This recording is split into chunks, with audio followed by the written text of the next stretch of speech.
Hello and welcome. My name is Janet and this is my channel Travel with Janet. In today's video, I would like to share with you my experience of my trip to Alaska with Royal Caribbean's Quantum of the Seas. I will be telling you the good, the bad, and the ugly. Just a quick disclaimer, everything you're about to hear in my video is of course my opinion based on my experience of the trip. Maybe you have a totally different experience when you go. Let's go ahead and start with the good. Of course, the number one good thing about visiting Alaska and Quantums of the Sea is, of course, Alaska itself. Alaska is a beautiful, natural place to visit, the last frontier. Everyone, at least once in their lifetime, should go and experience it. As you can see here in this view, all the mountains, the waters, everything is beautiful. You should go ahead and take as many excursions as you can afford in Alaska.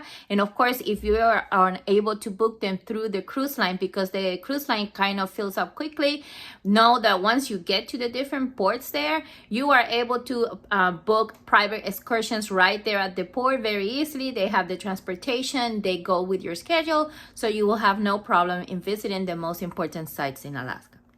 Also, another good thing that I enjoy about these cruises is that Quantum of the Seas, whenever the ports they go, they're going to dock right there at the port, so you don't have to be in tenders, you don't have to be struggling finding Ubers and things. You can just walk right there. It's all very close and you're not gonna have any problems waiting in lines to tender boats or anything like that. All the ports that we visited were very close by to where the ship was docked, so we have no problems with that. Another good thing about this trip, of course, Quantum of the Seas is a beautiful ship. As you can see in the photos here, it's very elegant and very modern. I felt the atrium of this boat was a little bit small for the amount of people that was there, but it worked in the end. I really enjoyed walking around the boat, taking many pictures. I really also enjoy having 4 different types of dining rooms instead of just one main one like in other boats. What we did was we tried all of them, and if you are able to do that if you ask, because if you go on the first time, they're probably going to assign you one of the 4 and you're supposed to stay there for the rest of your cruise. But I wanted to try all the 4 different ones dining room, so we were able to get one each night, and in the end we decided to keep there for the rest of the trip the one that we enjoyed the most. Let's go ahead and dive now into what I consider the bad things of this cruise. The first one, of course, is the weather. And don't get me wrong, I know Alaska was cold and it's supposed to be rainy, and I saw many videos online warning me about that, but it really was cold. We took this trip on July the 18th, I believe it was, and I was expecting rainy and cold weather, but not like this. It was really cold and really uncomfortable in the morning. For me, I'm a tropical person. I know Alaska is cold, but it really was way more than I was expected. It rained every day.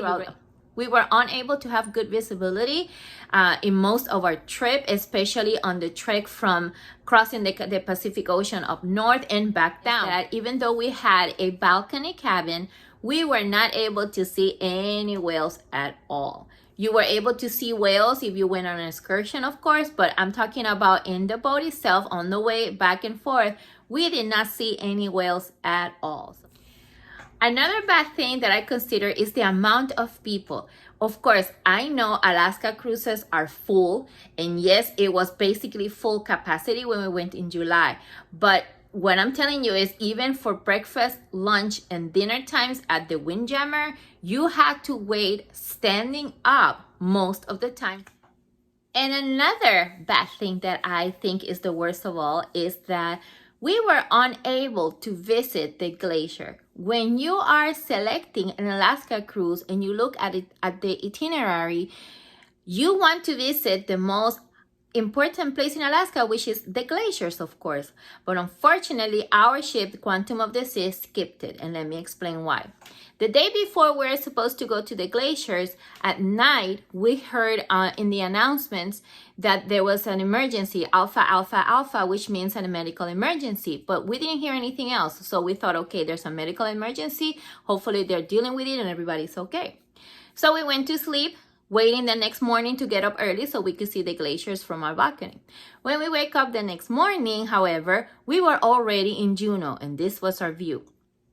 About an hour later, we were explained through the intercom that we skipped all the glaciers because the night before, a child was jumping on one of the beds and he fell down and broke an arm, and they were unable to treat him there well. So we had to skip the glaciers to reach Juneau as soon as possible so this person or this child could go to the hospital. And to please be understanding, the captain told us to be understanding because it could have been our child, and so on and so forth. Which I understand, of course. I'm sad for the kid. He was okay after all. He just broke something, but we all lost our glaciers views, and of course the child's life is more important. And finally, for the ugly, I think it's my ugly is just one thing, and it's tied to what I just explained about the situation with the emergency on board. I felt that Royal Caribbean could have been more communicative, maybe send us some sort of like apology. We weren't able to do that. We had these emergencies, please understand. And also could have maybe compensated us with a little something for missing the most important part of the trip. And I know it's not their fault that the child fell, but I thought it was the correct thing to do. Maybe to tell the people, we're sorry we missed this important part of the trip. However, here's a future cruise credit. Will I go back to Alaska? Of course. I'm desperate to go back, and in the future, I'm definitely going to do this trip again. Will I go back on Royal Caribbean's Quantum of the Sea of any Royal Caribbean trip? No. I don't mean to discourage you, but in my reality, that's what happened. A lot of people have been on Quantum and they have been able to see all the different parts of the itinerary. They've been to the glaciers with no issues whatsoever. This was just my experience, and therefore that's why I feel if I go back, I'm just going to choose a different line. Well, that's it for me today, my friends. I hope you enjoyed my video. Please like it, subscribe to my new channel, and I hope you have a wonderful time in Alaska. Write down below your comments. How was your experience? Did you have the same situation? What would happen? What would you have done? And I'll see you in my next video. See you soon.